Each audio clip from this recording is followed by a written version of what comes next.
Hello అండి, అందరు ఎలా ఉన్నారు? బాగున్నారా? ఈ వీడియో వచ్చేసి సాహిత్య అది పుట్టినరోజు అప్పుడు వీడియో. కానీ ఆ రోజు షార్ట్ వీడియోలు తీసాము, లాంగ్ వీడియో కూడా తీశాను. కానీ లాంగ్ వీడియో పెట్టడానికి టైం లేదు. ఇన్ని రోజుల నుంచి సాహిత్య రాను వచ్చింది, వెళ్ళిపోయింది. ఈ వీడియో తీసి కూడా ఇంకా రేపులా మొన్నటికి నెల అవుతుంది అనమాట. తన పుట్టినరోజు అయిపోయి కూడా నెల అయింది. కానీ ఇప్పుడు పెడుతున్నాను. ఆ రోజు వచ్చేసి బేస్తవారం నైట్ వచ్చిందనమాట. తెల్లారితే శుక్రవారం అనగా సాహిత్యాది పుట్టినరోజు. ఇంకా బేస్తవారం నైట్ వచ్చేసి ఇంటికాడ నుంచి 10:30కి అట్లా రెడీ అయ్యి బయలుదేరైతే మాలేకైతే వచ్చాము. ఎందుకంటే ఇంట్లో చేసుకునేందుకు వసతి లేదు కాబట్టి ఇక్కడ చిన్న చిన్న రూములు, అంతమంది మనకి ఎవరైనా ఒక 10 మందిని పిలిచినా కూర్చునేదానికి ఇబ్బంది, తినేదానికి కొంచెం కష్టంగా ఉంటుంది. అందుకనేసి ఇక్కడ హోటల్లో అయితే చేసాము.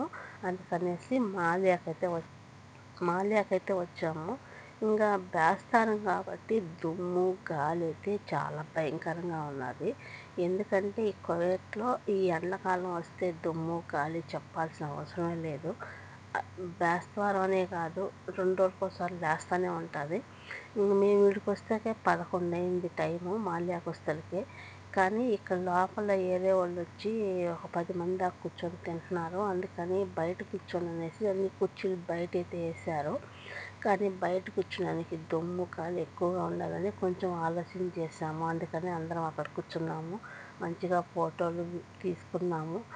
సరే అట్టయితే అట్లా కానీ మళ్ళీ టైం అయిపోతుంది అనేసి బయటే కూర్చున్నాము అనమాట. అందరము కూర్చొని ఇలా కేఎఫ్సీ అయితే ఆర్డర్ పెట్టుకున్నాము.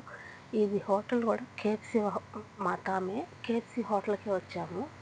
అందరం ఇలా కేఎఫ్సీ తీసుకొని ఇలా కూర్చున్నాము తిన్నామనేసి. కానీ దుమ్ము అయితే బాగా వచ్చింది.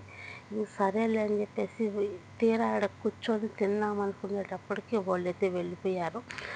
వాళ్ళు వెళ్ళిపోయినారనేసి మళ్ళీ లోపలికైతే వచ్చామని ఎత్తుకొని ఇక్కడ లోపల కూడా కూర్చొని తిన్నాము. మా అమ్మ అయితే పాపము ఇది కొత్తగా తినడం కదా, మంచిగా తినలేకపోతుంది కేఎఫ్సీ. అలాగే ఇప్పుడు లోపలికైతే వచ్చాం కదా, తినేసాము. ఇక్కడ తినేసి టైం అయితే 12 అయిందనేసి కేక్ కొయ్యాలని డెకరేషన్ కోసం బుడ్డలు అయితే ఊదుతున్నాము అందరం. మా ఆయన చూసారు కదా ఎంత ఘనంగా బుడ్డలు ఊదుతున్నాడో.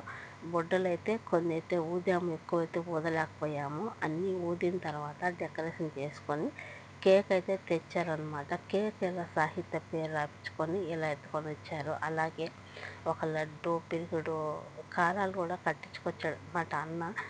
ఎందుకంటే స్వీట్ కూడా ఇవ్వాలనేసి ఇలా అన్నీ తెచ్చి డెకరేషన్ చేసి ఇలా అయితే ఒత్తులైతే వెలిగించాము. సాహిత్య చూశారు కదా, సాహిత్యకి ఏం ఆనందమో తన పుట్టినరోజు ఇక్కడ కోవిట్లో చేసుకోవడం. నిజంగా తను చాలా హ్యాపీగా ఫీల్ అయింది.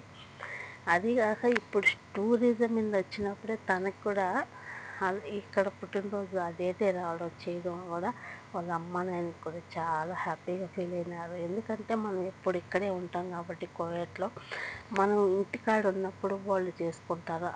మనకి ఆ ఆనందం తెలియదు కదా. ఇక్కడ ఉన్నప్పుడు చేసే ఆనందం, ఆ ఫీలింగే వేరు.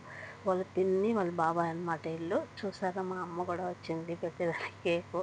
సాహిత్య అయితే తననైతే చెప్పలేము, తనకి ఆనందం చెప్పలేనంత ఆనందం అనమాట. అందరికైతే మంచిగా కేక్ అయితే తినిపించింది. వచ్చుంటాము ఒక 10 మంది దాకా, 10-12 మంది దాకా వచ్చాము. అంతకంటే ఎక్కువ ఏం లేదనమాట. అందరం ఇలా వచ్చి ఇక్కడ ఈ షాప్లో పనిచేసే వాళ్ళే కెమెరాలు, ఫోటోలు కూడా వీడియోలు తీశారు. ఎందుకంటే మేము కూడా తీసి పంపిస్తామని వాళ్ళు కూడా తీశారనమాట. ఎందుకంటే వాళ్ళ కస్టమర్లు మంచిగా పెరుగుతారని వాళ్ళు ఊరికేనే తీశారు. ఇలా అయితే అంత ఫంక్షన్ అయితే అయిపోయింది. మంచిగా కేకులు తిన్నాము, స్వీట్ తిన్నాము, అన్నీ అయిపోయినాయి. ఇంకైతే ఇంటికైతే బయలుదేరదామంటే ఇంకా సేపు ఉండి పోదాం అంటాను సాహిత్య. అందుకనేసి ఇంక అందరూ ఫోటోలు అయితే తీసుకున్నారనమాట. అందరూ ఫోటోలు తీసుకొని అందరికి కేక్ అయితే మంచిగా పెట్టేసి సాహిత్యము పుట్టినరోజు అయితే ఎలా అయితే చేశాము. వీడియో మీకు ఎలా నచ్చిందో లైక్ చేయండి, అలాగే కామెంట్ చేయండి, మన ఛానల్ సబ్స్క్రైబ్ చేసుకోండి. అయిపోయింది కదా ఇప్పుడు ఎందుకు పెట్టడం అనుకుంటారు, కానీ వీడియో తీశాను కదా అందుకని ఖచ్చితంగా పెట్టాలని పెట్టాను అనమాట. తప్పుగా అయితే ఎవరేం అనుకోవద్దు. Okay, bye friends.